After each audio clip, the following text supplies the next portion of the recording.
Hey everybody, MGM here. Today in this video, I want to discuss, maybe even rant a little bit about the catchphrase of my channel, Play for Fun First. The reason I wanted to do that is to let new GMs and maybe even some experienced ones in on the secret. We GMs also participate in this awesome hobby to have fun. Now, GM brothers and sisters, listen up here because I can almost hear all of you saying right now, "What do you mean, MGM? Of course, that's very obvious." Yeah, it kind of is, but let me tell you a couple stories that might illustrate my point, and then I'll bring it all together in the end, like I usually try to do. All right, the first story I want to tell you about happened just very recently, actually, and it's what inspired this video to begin with. It's a recent game that I've been playing with my players that I wanted to share with you guys. We're currently playing a small adventure in the Weird Frontiers tabletop game. It's a game that I will be talking about in the future, so I won't get too much into that. Check it out. It's under Dungeon Crawl Classics stuff. I prepared a module adventure that we've been playing, and we were playing in the second session of that module. As I've stated before on the channel, I'm quite fortunate to have a great group of friends to play tabletop games with. And this story is a bit of a reflection of that, but I hope will also give an example of what I'm talking about here. In this game, we played for about 3 hours, and during those 3 hours, we maybe gained about 35 minutes worth of real play. Why was that? Because most of the rest of the time, we were too busy laughing so hard that we were crying, and honestly needed to catch our breath most of the time just to even say what we wanted to do. The best part of that is that during that time, even though there was a lot of joking and a lot of laughing going on, that very mood and atmosphere helped to steer role play that we did do into some unexpectedly cool directions, honestly, and affected the world around the PCs and also caused more laughter on top of that. After all of us had a long, stressful week for one reason or another, to be able to come to the virtual table, at least in my case is the virtual table, and not only enjoy this hobby, one that I think everyone should get into, honestly, but to also enjoy a bunch of stress relief among friends who also needed that very same thing. That experience is what I feel most people are really looking for, at least occasionally. It's also something that tabletop RPGs offer, so long that people get together and not take it overly serious. So what if we didn't progress the story far enough to anybody's liking? We had the best time ever.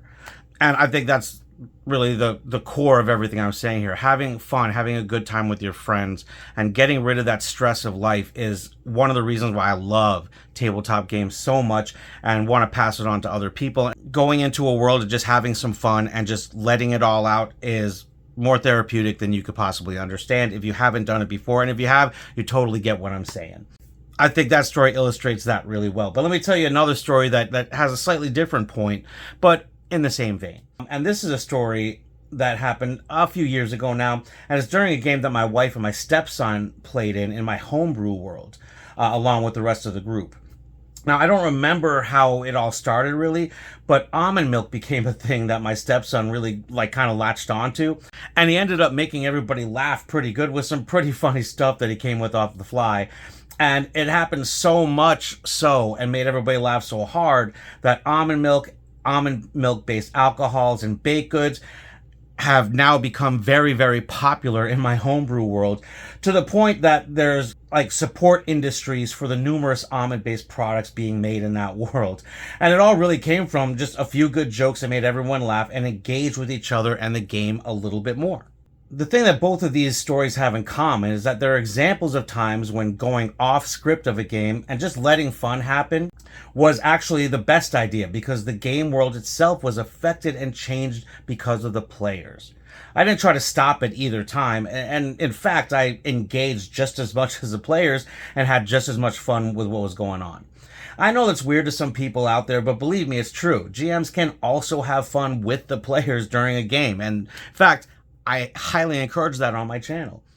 Now, don't get me wrong, despite these stories and the premise of this entire video, TTRPGs have massive potential for those with artistic talents to create fantastic worlds, creatures, characters, and to reflect those worlds and inhabitants in the art of various mediums, written or verbalized stories, creating and building terrain and creatures in physical and digital formats, so on and so on and so on. I could go on forever.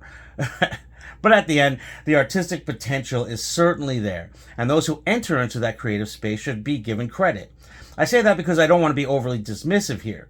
I want to remember the point here that the time and effort a GM puts into the world that the PCs live and adventure in shouldn't be overlooked or unappreciated. Let me take a little side note here, guys, on that topic related to what I just said. GMs, my brothers and sisters out there, listen to me. Listen to me hard. This one's going to be one that's tough to swallow sometimes, and I completely admit it. No matter how well you prepare, no matter how perfectly you feel you planned, how interesting that person, place, or thing you created might be, a lot of your preparations will remain unexplored and underappreciated. This will be a topic of another video, so I will leave that thought there and just let you think about it for a minute, but just accept this as a truth. It really is. I do wish to extend one respectful thought to the GMs here on this topic before I make the video about it. Don't take yourself or what you create in your home setting overly serious.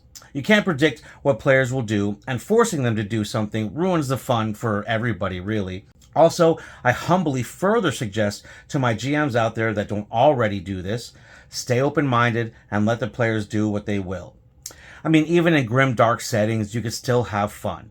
I mean, it's okay to give boundaries, of course. I mean, that's needed, that's necessary. But beyond those boundaries, you just really give your players situations and scenarios to figure out. How they figure it out tells the stories, even if those stories contain some silly, unintended elements. Be okay with this and you're on your way to being a pretty effective GM. But let's get back to the topic at hand. As my channel's catchphrase may subtly let you know, we all play tabletop RPGs for fun. Well, first. It's usually what brings people into the game. The fun aspect of it, at least. I know this may seem pretty obvious, but it's something that can be easily forgotten. My experience has given me the opportunity to see a few GMs, especially newer ones, become overwhelmed and in a bit of self-doubt due to unrealistic self or the player expectations. Many GMs can feel the pressure of creating a game worthy of epic novels or brilliant TV or YouTube series, or on par with some of the biggest blockbuster movies out there. They may put upon themselves the weight of trying to be another Matt Mercer, or insert pretty much any name of a popular GM personality here, and you get the picture. If this sounds like you, allow this video to be a reminder. Take a deep breath and remember that people just want to have fun. You don't have to write the next best-selling anything. It's about you, your group, and having fun. That's really it. Do not put the weight of creating your own fantasy franchise on your shoulders. Feel free to use existing settings and or lore to start off with if you want to. Keep it small and build onto it, as typical in my channel's advice.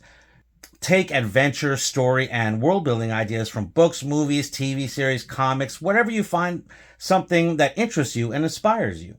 Or you could just get settings that have already been made by third parties to use and play in. No worries there at all. Put your PCs in the world you choose or create and let the stories begin. If they're on board with playing in that world, they will. Anything after that is up to GM rulings and the choices the PCs make. Listen, my GM brothers and sisters out there, there's no need to be a professional level with anything in your home game. I mean, honestly, I've played games on one TV tray table with one set of dice we were sharing and just notebooks and pencils and still had a great time. So don't think you have to buy the latest stuff or have the nicest setup. I mean, that stuff makes for good videos on channels and things, but you don't need all that stuff. Now, GMs, if you're prepping and GMing itself just isn't fun for you right now, take a break. It's okay to step back and to rethink what makes the game fun for you and focus on that. Maybe you can even just be a player for a few games. I know that's easier said than done in many cases, but if you get that opportunity, take it. Something else you can consider is that perhaps a different game system or genre might just be better for you or give you that spark that makes it a little bit more fun for you again. Don't be afraid to explore a little bit and get your players on board with that.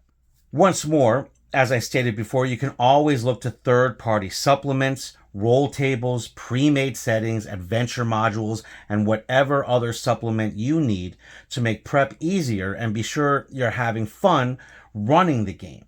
Don't be afraid to add a little humor directly into the game to start off with, to let the players know it's okay to play around and have some fun. Then take what happens from those good times and add it into your world. Maybe even make a follow-up adventure or two out of something that comes up during those times. Use the extra humor in some of the more just outrageous times to put something in the world that not only reminds them of that moment, but gives them another option of a mission to pursue. Use what made everybody have fun as a way to add more flavor to your world. But that being said, I definitely think I may have rambled enough about this topic. I want to give a big shout out to my players and wife once again. My players, you're the best ever. I love you guys. And my wife, you're literally the best thing that's ever happened to me, and I'll never forget that. But I also want to give a good shout out to my stepson out there for the times that he did play. Thanks so much for being who you guys are. If this is your first time hanging out with us, thanks for watching. Consider joining us and adding to the discussion. If you're already subscribed, you are freaking awesome. I just want to thank you so much for making my little side hobby worth doing just by having over 400 people actually listen to what I said. So that's pretty awesome. Thank you so much for everything. But hey, my GM brothers and sisters out there, you too should be having fun with your players. Find what creative elements you like the most and focus your time there, and add in third-party products, or even ask your players to help for the stuff you can't do or don't have time for. Keep a good sense of humor. Don't take everything too seriously, and you will be on your way to play for fun first. Thanks for watching, everybody.